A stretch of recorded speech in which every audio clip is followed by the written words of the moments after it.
Everyone, my name is Nivedita Yadav. Welcome to my YouTube channel. दोस्तों, आज की इस वीडियो में मैं डिप्रेशन को होम्योपैथिक मेडिसिन के बारे में बताऊंगी, यानी होम्योपैथिक मेडिसिन फॉर डिप्रेशन। लेकिन इससे पहले हम ये बताएंगे कि डिप्रेशन क्या होता है, डिप्रेशन के मेन सिम्टम्स यानी लक्षण क्या है, और फिर हम दवाइयों पे आएंगे।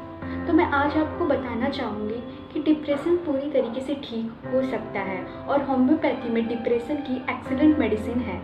डिप्रेशन एक ऐसी प्रॉब्लम है जिससे कि बहुत लोग ग्रसित हैं, बहुत लोगों को डिप्रेशन है, और दुख की बात ये है कि बहुत लोग जानते भी नहीं हैं, और जो लोग समझते भी हैं वो बोलने से घबराते हैं। बिकॉज इसको लेके सोसाइटी में एक ऐसा सिचुएशन बना हुआ है कि बहुत लोग मजाक उड़ाते हैं इसका कि डिप्रेशन कुछ नहीं होता है, कोई प्रॉब्लम नहीं है, ये है वो है। ये सब चीज़ें होने की वजह से बहुत लोग बता नहीं पाते हैं कि ये सब मजाक उड़ाएंगे। इस प्रॉब्लम के बारे में एक्चुअली हमारी जो सोसाइटी है ना, वो इतना ओपन नहीं है। डिप्रेशन एक्चुअली है क्या? अगर एक भाषा में इसको बोलो ना, ये एक लाइन में, तो ये एक मन की बीमारी है।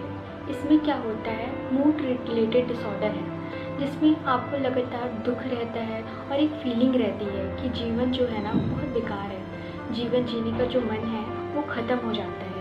यानी कि सबसे बड़ी बात क्या है इंसान के लिए, वो है जीवन। उसी को जीने का मन ना हो, ख़त्म हो जाने का मन, मतलब कि जीवन को ख़त्म करने का मन हो, और दुख रहता हो, लॉस ऑफ इंटरेस्ट, यानी आपका जो इंटरेस्ट है ना वो डेली के वाले कामों में ख़त्म हो जाता है। इसी को हम डिप्रेशन बोलते हैं। अब हम इसके लक्षणों में आते हैं। दोस्तों, ये लक्षण ऐसे हैं, आप इसको बहुत ध्यान से सुनिए, इसी से आप रिलेट कर पाएंगे।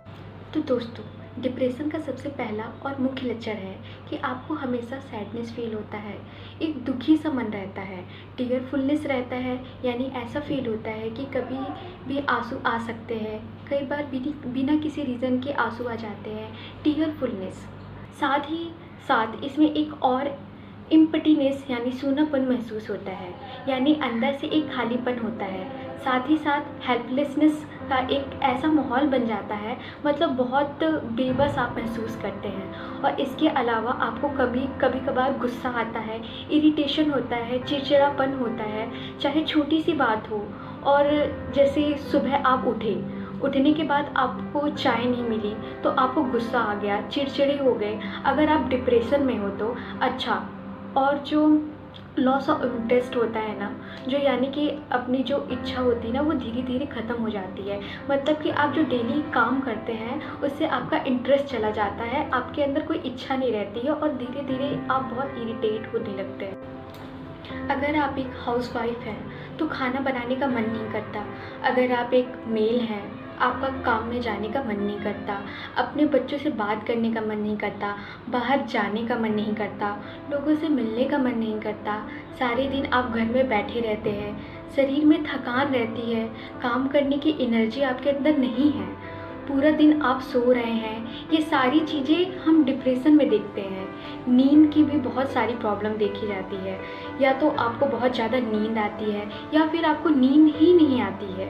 इस तरह की कई सारी प्रॉब्लम्स आ सकती है। साथ ही साथ पूरे दिन बॉडी में थकान सी हुई रहती है, आपकी किसी भी काम में एनर्जी नहीं आती, मतलब कि कोई भी आप करते हैं तो ऐसा लगता है कि बॉडी में एनर्जी ही नहीं है। डिप्रेशन कई बार अचानक भी आ सकता है।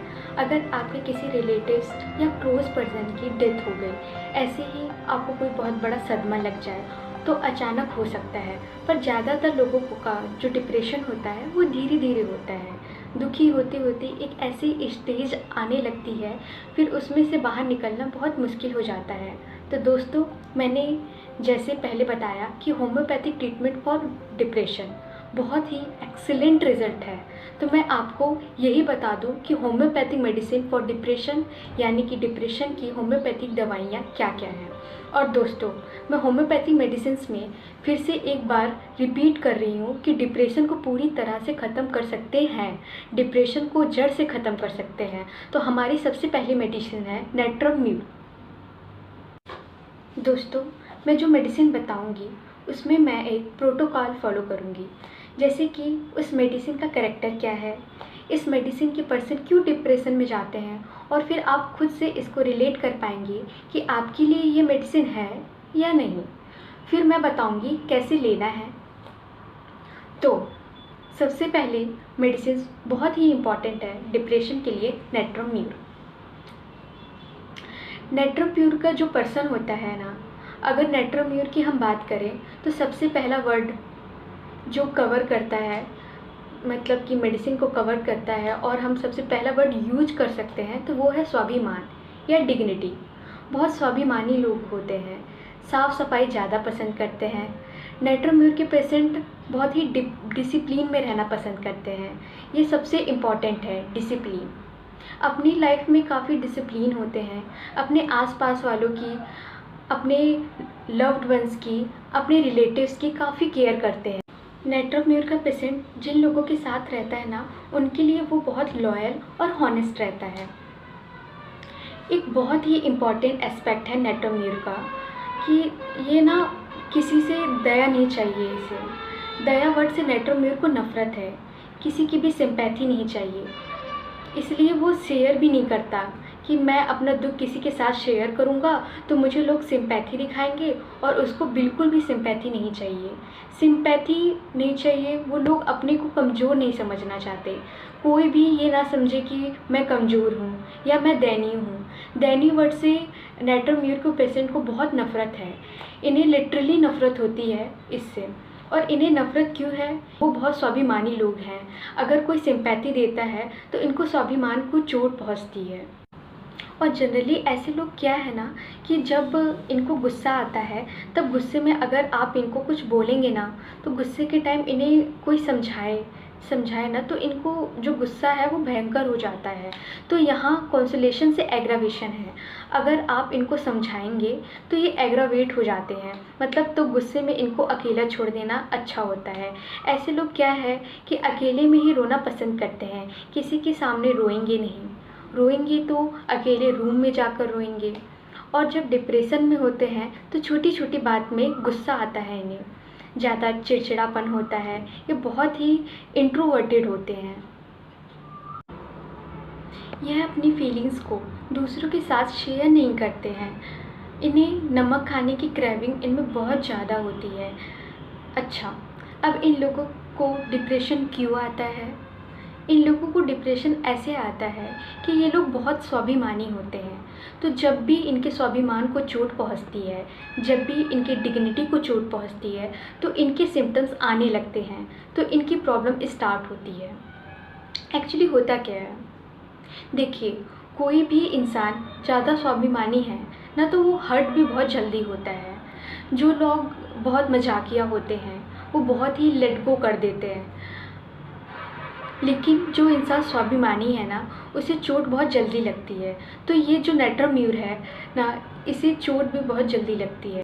और नेट्रोम्यूर का पेशेंट बोलता भी नहीं है और अपनी फीलिंग्स को शेयर भी नहीं करता है किसी के साथ। तो वो जो डिसपॉइंटमेंट है, ग्रीफ है, वो इनके अंदर बढ़ जाती है क्योंकि वो किसी को शेयर नहीं कर पाते। तो जो नेट्रोम्यूर का पेशेंट है ना, वो 10 साल, 15 साल, 20 साल पुरानी बातें जो हैं, वो 20 साल पुराने दर्द उसे आज भी याद है। वो हर दिन दर्द को जीता है। अब आप सोचें कि कोई इंसान अगर 20 साल पुराने दर्द को जिएगा तो किसी न किसी दिन वो डिप्रेशन में जाना ही है उसको। अगर आप नमक को बाहर छोड़ देंगे ना, अगर कुछ देर बाद आप देखेंगे वो मॉइस्चर को ऑब्जर्व कर लेता है और मॉइस्चर ऑब्जर्व करके वो फूल जाता है। नमक उसको आप देखेंगे वो गीला हो जाता है। तो वैसे ही इनमें जो ग्रीफ, दुख जो होता है, वो धीरे धीरे गीले हो जाते हैं, दुख को सोख के अंदर ही रख लेते हैं। जैसे नमक पानी को सोखता है ना, वैसे ही और इसलिए वो शेयर नहीं करते और धीरे धीरे डिप्रेशन में चले जाते हैं। तो ऐसे लोगों को नमक की क्रेविंग बहुत ज़्यादा होती है। ये चीज़ एग्रावेट कब होती है? जब मान लीजिए लाइफ में एक ऐसी सिचुएशन आ गई कि उसका कोई नियर वन है वो गुजर गया है, उसकी डेथ हो गई है। तो पहले से ही वो इंसान दुख में था, फिर वो उसकी डेथ उसको एग्रावेशन का काम कर जाती है। वो जो दुख होता है वो धीरे धीरे एग्रावेट हो जाता है, बढ़ जाता है। ये सब तब होता है जब किसी क्लोज वन की डेथ हो गई, या अगर आप रिलेशनशिप में हैं, आपका अचानक से ब्रेकअप हो गया, अब बहुत कम, या कोई आपका पेट है वो बहुत सालों से आपके साथ था और उसकी डेथ हो गई, तो आपको इसमें एग्रावेशन मिल सकता है।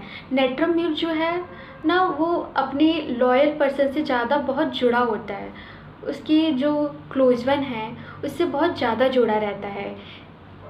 देखिए, नेट्रम म्यूर का ये सारे जो सिम्टम लक्षण हैं, तो दोस्तों आपको लगता है कि आपका जो नेट्रम म्यूर का करैक्टर है और आप डिप्रेशन में हैं, तो ज़रूर इन मेडिसिन्स को लीजिए।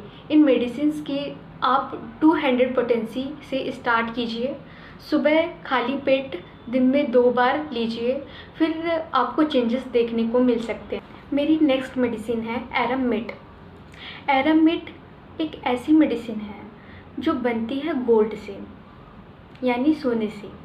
तो जैसा कि सोना सभी चीज़ों में अलग होता है, वैसे ही एरममिट के जो पर्सन होते हैं वो भी बाकी लोगों से अलग होते हैं। ये कहीं भी जाएं, इनकी एक अलग पहचान बना लेते हैं, इनकी अलग पहचान होती है।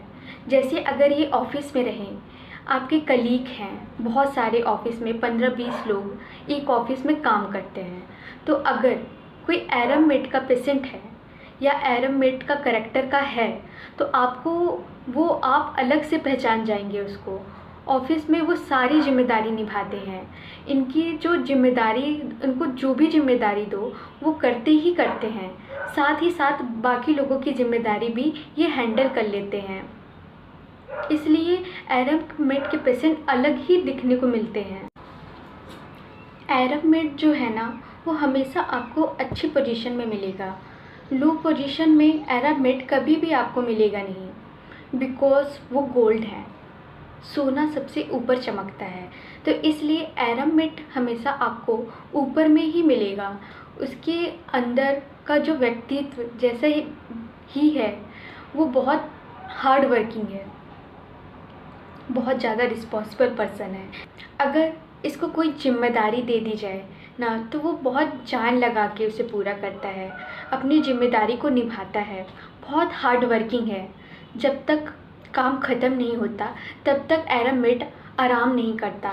इसका मतलब वो वर्कोहॉलिक होते हैं, काम में बहुत ज़्यादा प्यार करते हैं, अपने काम को बाखूबी पूरा करते हैं। तो एक अलग ही पहचान होती है और इनकी एक अलग ही चमक होती है एरममिट के पेशेंट की। इन लोगों में जो आप ऐसा सोचें कि ऐसे लोग डिप्रेशन में क्यों जाते हैं, बिकॉज देखिए क्या होता है ना, एरममिट क्यों इतनी मेहनत करता है, क्यों इतना हार्ड वर्किंग होता है, क्यों इतना रिस्पॉन्सिबल होता है। जब कोई भी सोना है तो आप उसको नहीं चाहते हुए भी तारीफ़ करते हैं। तो एरममिट का जो पर्सन होता है ना, उसे तारीफ़ चाहिए होती है, इसलिए वो इतना मेहनत करता है। इसका बॉस बस अगर ये बोल दे कि बहुत अच्छा काम किया है तुमने, शाबाश, तो बस एक वर्ड शाबाश, वेरी गुड वर्ड, ये है ना, इसके लिए बहुत ही मतलब इम्पॉर्टेंट है। इसकी मतलब ये सुनने के लिए, वेरी गुड वर्ड सुनने के लिए अपने बॉस से ये बहुत ही मेहनत कर। तो दोस्तों, अगर सोनी की कोई तारीफ़ ना करे तो इसका कोई मतलब नहीं है। तो ऐसे ही एरममिट की कोई तारीफ़ ना करे तो इसको बहुत बुरा लगता है, और एरममिट कभी भी बोलेगा नहीं या बोलना नहीं चाहता कि वो कितना टैलेंटेड है। वो खुद से वो बस अपने काम से दिखाता है। तो ऐसे में अगर उसे नौकरी से निकाल भी दिया जाए तो उसे लगता है मेरे काम में ही कोई कमी रह गई, मैं वर्कलेस हूँ, और वो डिप्रेशन में जाने लगता है। मतलब कि अगर ये कहीं पे काम करता है और वहाँ से उसको निकाल दिया जाए किसी और रीज़न से, तो वो ये सोचेगा कि मेरे अंदर ही कोई कमी है जिसकी वजह से मुझे निकाल दिया गया।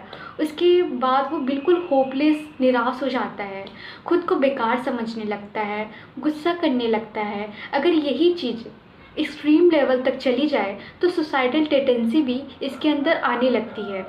तो अगर ऐसा आपको लगता है कि आपकी एरममिट की पर्सनैलिटी है, तो प्लीज़ इस मेडिसिन्स को आप ज़रूर लीजिए। देखिए अंदर आपके कितने जल्दी बदलाव या फ़ायदा आने को मिलता है। 200 पावर में 2 डोज लीजिए। अगर आप ऑब्ज़र्व करिए तो काफ़ी चेंजेस आएगा आपके अंदर। दोस्तों, हम नेक्स्ट मेडिसिन में आते हैं, वो है इग्नेशिया। इसकी बात करें तो सबसे पहली चीज़ जो हमारे दिमाग में आती है वो है, यानी इसका व्यक्ति नैतिक चीज़ों को लेकर बहुत संवेदनशील है। नैतिकता वो चीज़ होती है, आपकी जिम्मेदारी क्या है। और भी कैरेक्टर की बात करें तो ये परिवार के लिए समर्पित होते हैं, बहुत ही अलर्ट पर्सन है और इसका चरित्र बहुत ज़्यादा डीप नहीं है। जैसे नेट्रम्यूर, उसको 20 साल पुराना दर्द याद आ जाता है, पर इग्नेशिया ऐसा नहीं है। इसका जो चरित्र है वो थोड़ा सुपरफिशियल है। इसमें हम एक्यूट ग्रीफ देखते हैं, बस छोटी छोटी बातों को बहुत जल्दी बुरा लग जाता है इन्हें, क्योंकि ये बहुत मैटेरियलिस्टिक हैं और इन सब चीज़ों को बहुत सोचते हैं, फिर भी एक्सप्रेस नहीं कर पाते हैं, जिससे वो डिप्रेशन में जाने लगते हैं। ऐसे लोगों को अगर इग्नेशिया दिया जाए तो बहुत जल्दी वो रिकवर कर जाएंगे। और जनरली इग्नेशिया में मूड स्विंग्स बहुत ज़्यादा देखने को मिलते हैं, तो इसे भी आप 200 पोटेंसी में स्टार्ट कीजिए। 2 दिन लीजिए, सुबह खाली पेट, और अपने आप में चेंजेस देखिए।